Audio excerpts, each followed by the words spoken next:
Vamos abrir nossas Bíblias no Evangelho segundo Lucas, capítulo 10. Vamos ler do versículo 25 até o versículo 37.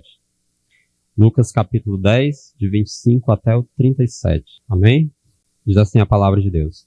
Eis que se levantou um certo doutor da lei, tentando-o e dizendo: Mestre, que farei para herdar a vida eterna? E ele lhe disse: Que está escrito na lei? Como lês?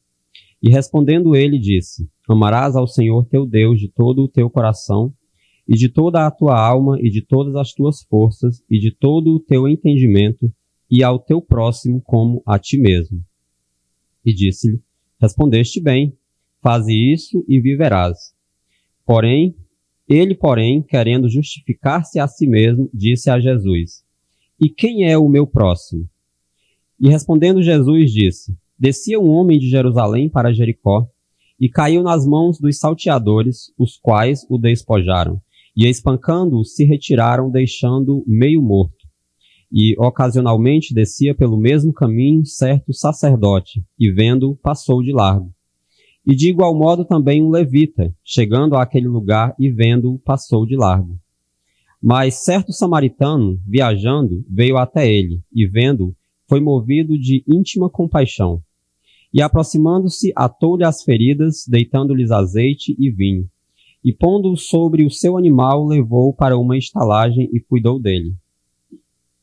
E partindo no outro dia, tirou 2 dinheiros e deu-os ao hospedeiro e disse-lhe: Cuida dele, e tudo o que de mais gastares, eu te pagarei quando voltar. Qual, pois, destes 3 te parece que foi o próximo daquele que caiu nas mãos dos salteadores? E ele disse: O que usou de misericórdia para com ele. Disse, pois, Jesus: Vai e faze da mesma maneira. Amém? Senhor, te pedimos nesse momento, ó Pai, que o Teu Espírito Santo possa abrir o nosso entendimento para a Tua palavra, que possa tirar, Senhor, toda distração do nosso meio, que nossa mente, nossos corações possam estar totalmente voltados para Ti, que o Senhor possa, meu Deus, ter misericórdia do Teu servo que vai trazer a mensagem nesse momento, que sou eu, e ajuda-me a ser fiel à Tua palavra, em nome de Jesus é o que eu te peço. Amém. Podem sentar, meus queridos. Uma das melhores formas de a gente se aproximar de alguém, né, para puxar um assunto, quando a gente quer aprender alguma coisa de alguém, normalmente é você chegar com uma pergunta, né? Ah, como é que tá o tempo hoje? Ah, você pega tal ônibus quando você vai para o trabalho? Esse ônibus passa em tal lugar? E esse homem, ele chega aqui para Jesus também com uma pergunta, irmãos. E a pergunta desse homem, ela é uma pergunta interessante, né? Que nós, como cristãos, a gente muitas vezes pode se pegar fazendo também essa pergunta para Deus, né? E ele pergunta o que ele poderia fazer para herdar a vida eterna. Claro que ele, ao perguntar o que ele pode fazer, pode trazer um sentido de que vai depender de mim, de eu alcançar através dos meus meios a vida eterna. E o Senhor Jesus, ao responder para esse homem, ele aponta para um ponto central da lei, né, que é o amor de Deus acima de tudo o que nós fazemos e temos na nossa vida. Amar a Deus com toda a nossa alma, de todas as nossas forças e com todo o nosso entendimento. E ao próximo como a nós mesmos. E Jesus, ele fala para aquele homem, irmãos, que se ele quisesse fazer alguma coisa para herdar a vida eterna, ele só precisava ser perfeito. Era praticamente isso que Jesus estava dizendo para ele, né? Você quer chegar à vida eterna pelos seus próprios meios? Então, seja perfeito em absolutamente tudo o que você for fazer. E nós sabemos que atingir essa perfeição para o ser humano é algo impossível, né? E o próprio Jesus, ele falou em Mateus 22, de 36 a 40, que o ponto central da palavra de Deus, irmãos, o ponto central da lei, se o homem cumprir tudo aquilo que estava na lei, ele precisaria fazer essas coisas, né? A lei se resumia exatamente nesses 2 mandamentos: amar a Deus acima de todas as coisas e ao próximo como a nós mesmos. Tudo disso dependia a lei e os profetas.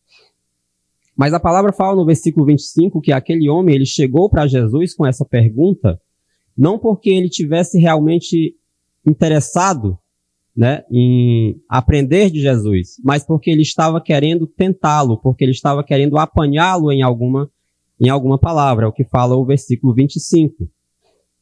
Então, querendo se justificar, como diz no versículo 25, no versículo 29, ele pergunta para Jesus, então quem é o meu próximo?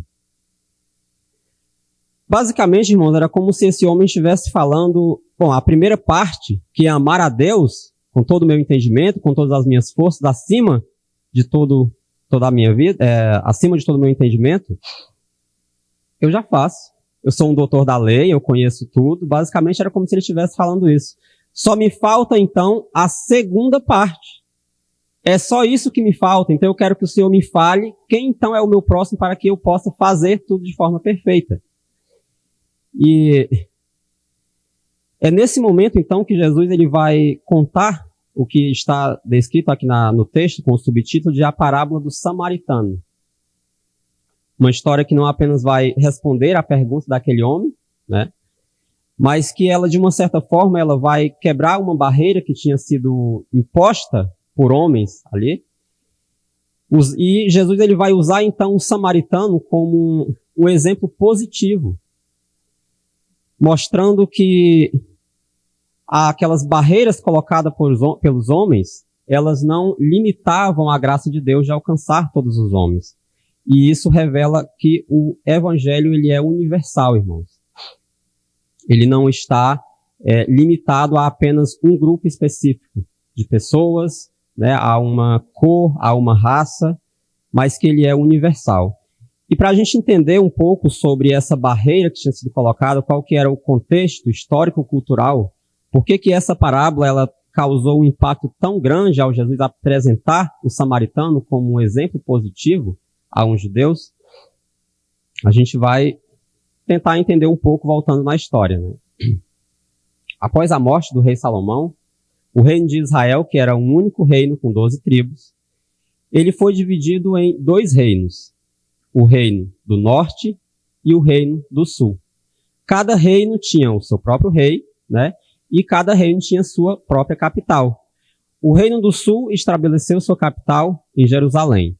O reino do norte, sua capital em Samaria. Depois de muitos acontecimentos, o reino do norte e a capital Samaria foram dominados pela Assíria.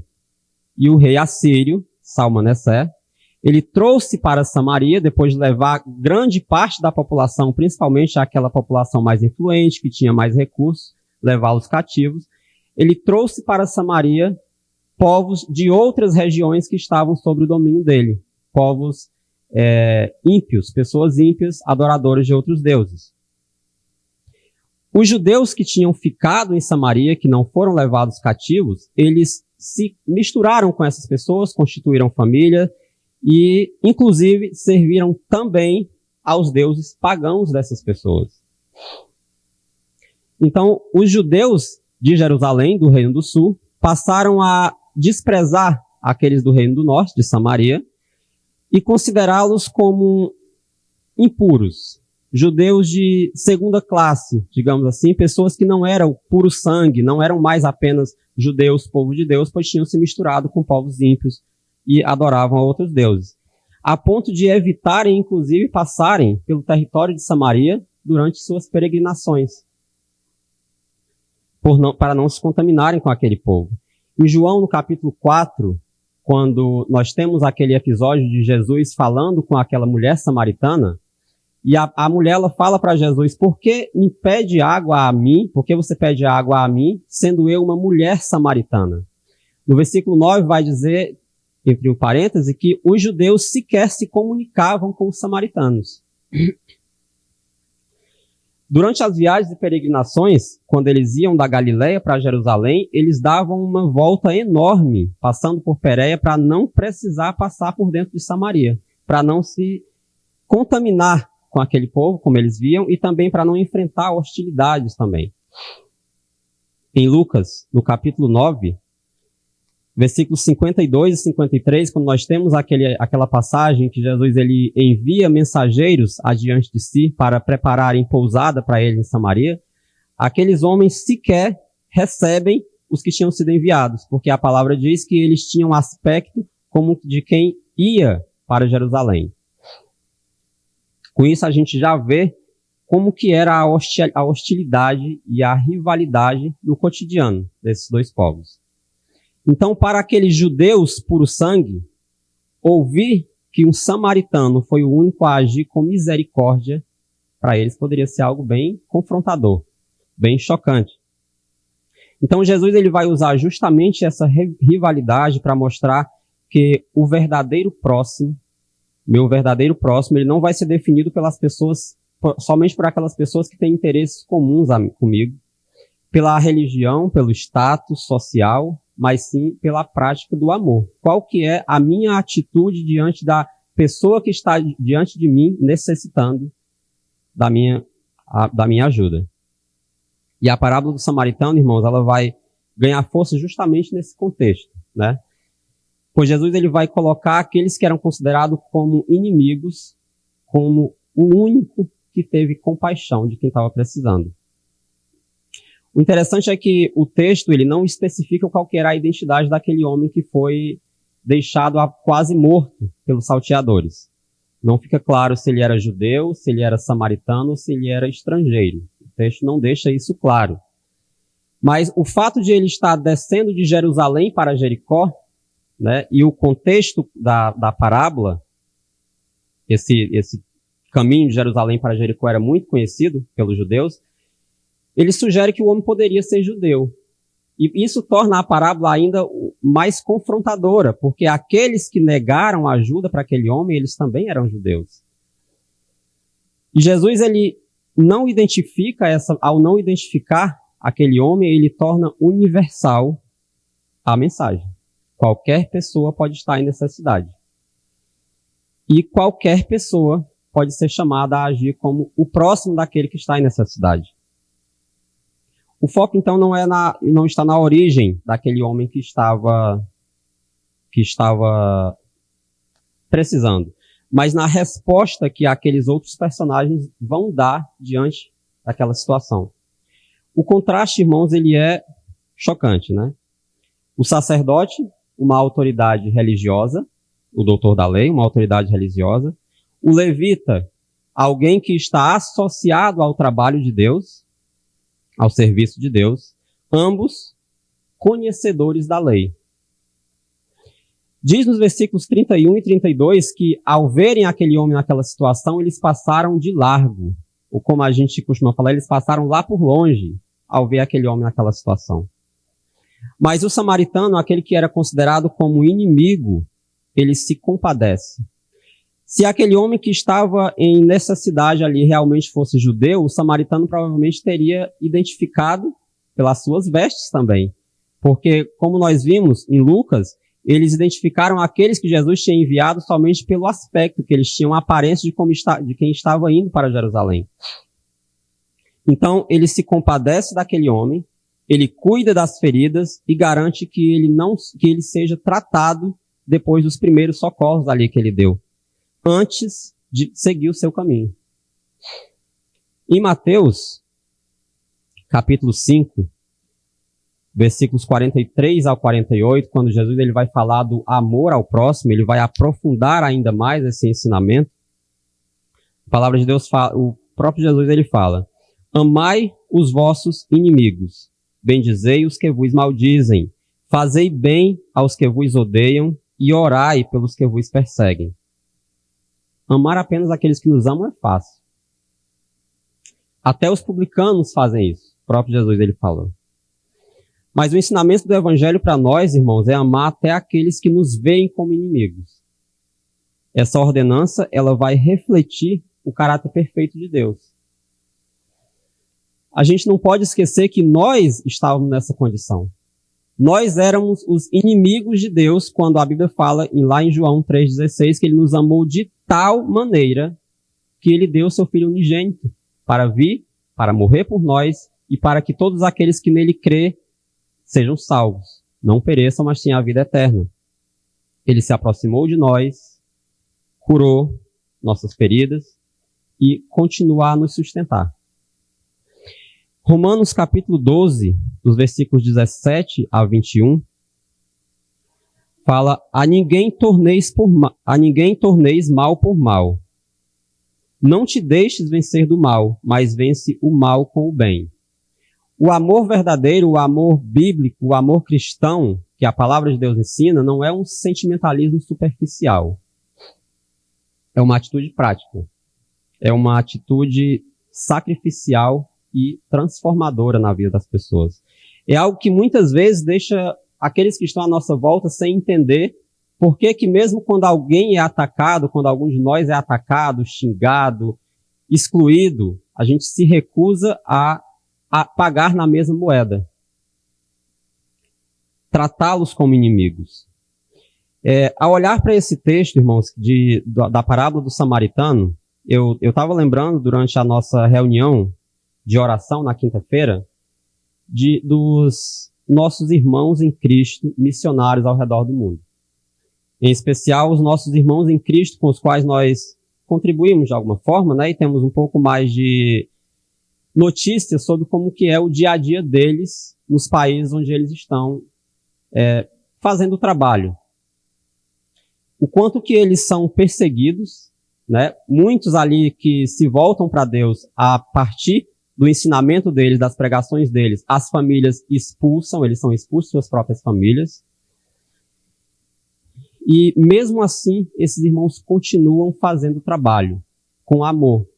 Porque você precisa sim, irmãos, ter muito amor para você abandonar o seu conforto aqui no seu país, perto da sua família, dos seus amigos, e você ir para uma terra totalmente distante, uma terra onde você não vai ser amado e abraçado ao chegar lá, você vai correr risco de vida, você vai ser olhado de forma torta, né? Você vai ser blasfemado ali por aquelas pessoas, mas mesmo assim eles foram. Isso é um amor prático verdadeiro.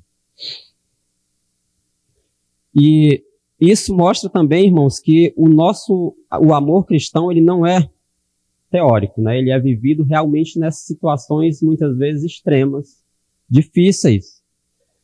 E muito difícil realmente, pois a nossa cultura, né, a cultura deste mundo, ela reprova alguém que resolve agir dessa forma.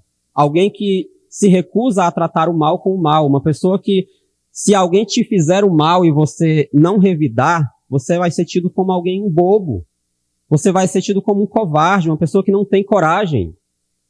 Porque o normal nesse mundo é a pessoa dizer, não, se alguém pisar no meu calo, eu vou virar uma fera, eu vou fazer ainda pior, 2 vezes pior do que fizeram comigo. Isso é o normal e é o que as pessoas acham bonito. Porque para eles isso é alguém forte. Mas para você revidar com violência, com truculência, você não precisa ser forte. Essa é a parte mais fácil que tem você agir dessa forma. Para ser forte, você precisa agir, reagir diferente, com amor. Temos tantas divisões, irmãos, já na nossa sociedade. A política, a religião, a cultura, são os times de futebol, tudo já divide tanto a nossa sociedade. As nossas redes sociais, elas vêm ainda para aumentar ainda mais essa divisão, ao colocar as pessoas praticamente em bolha, onde só aquilo que elas querem ver, só aquilo que elas acham que concorda com a opinião delas é o que é válido, porque é aquilo que o algoritmo vai cada vez mais mostrar para elas. Muitas vezes a gente julga as pessoas nessas redes sociais sem a gente nem conhecer, né? Vemos ali uma postagem, não verificamos se aquela postagem realmente é verídica, se aquela história, se aquela imagem realmente é 100% da forma que foi colocada ali. Não procuramos ver o outro ponto de vista da outra pessoa envolvida. E isso vai cada dia mais piorando, né? Assim é no mundo. Mas a Igreja de Cristo, ela não é chamada para viver assim. Nós estamos nesse mundo, mas como a gente viu na nossa leitura de hoje, nós não podemos ser moldados de acordo com os padrões deste mundo. Se a nossa atitude como cristãos ela não for diferente, Como é que a gente pode ser sal da terra e luz do mundo, como nós somos chamados para ser? O que vai diferenciar aqueles que são chamados de filhos de Deus dos filhos das trevas se todos agirem da mesma forma? Pequenos gestos, irmãos, nossos no dia a dia, com nossos familiares, no trabalho, na nossa vizinhança, isso vai revelando para aquelas pessoas o verdadeiro evangelho de Deus. A graça e a misericórdia que nós recebemos, nós precisamos mostrar isso também para as outras pessoas. A parábola do samaritano, ela ensina que o verdadeiro próximo, irmãos, é qualquer pessoa que esteja ali diante de nós precisando de misericórdia. Mesmo que seja uma pessoa que pense diferente de nós, que nos veja como inimigos. Como eu já falei, nós também já fomos inimigos de Deus. Deixamos essa situação, essa condição de inimigos, irmãos, não porque nós fizermos por merecer, não porque nós fomos bonzinhos. Ele nos alcançou por graça, apesar da forma que nós éramos e que agíamos e que nós não queríamos saber dele. E agora, como filhos da luz, nós somos chamados a imitar esse mesmo comportamento, esse mesmo amor, vencendo o mal com o bem. O apóstolo João, ele vai falar que se alguém diz, eu amo a Deus e odeia a seu irmão, é mentiroso. Pois quem não ama a seu irmão ao qual viu, como pode amar a Deus a quem não viu? 1 João 4:20. Eu estou vendo uma pessoa diante de mim ali precisando da minha misericórdia, do meu amor, e eu não estou nem aí para aquela pessoa. Mas eu digo que amo a Deus. Mas eu vou para a igreja, eu vou para a oração, e eu digo que amo a Deus, que eu sequer vejo. 1 João capítulo 3, versículo 10, parte B, versículo 11, fala assim a palavra de Deus: qualquer que não pratica a justiça e não ama a seu irmão, não é de Deus, porque esta é a mensagem que ouvistes desde o princípio, que nos amemos uns aos outros. E no versículo 18 diz, não amemos de palavra nem de língua, mas em obra e em verdade. O amor verdadeiro, ele é prático. Eu dizer que eu amo uma pessoa e eu não fazer nada quando ela está precisando, eu não mostrar a Cristo para aquela pessoa que está necessitando ser salva, isso é um amor só de língua, né?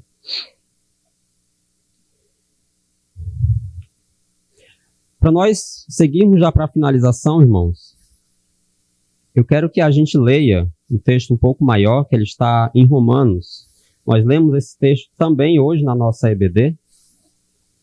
Romanos no capítulo 12, a partir do versículo 9, ele está com o subtítulo de aplicações diversas do amor. É o amor verdadeiramente colocado em prática, não apenas teórico. E diz assim, Romanos versículo 12, capítulo 12, a partir do versículo 9. O amor seja não fingido.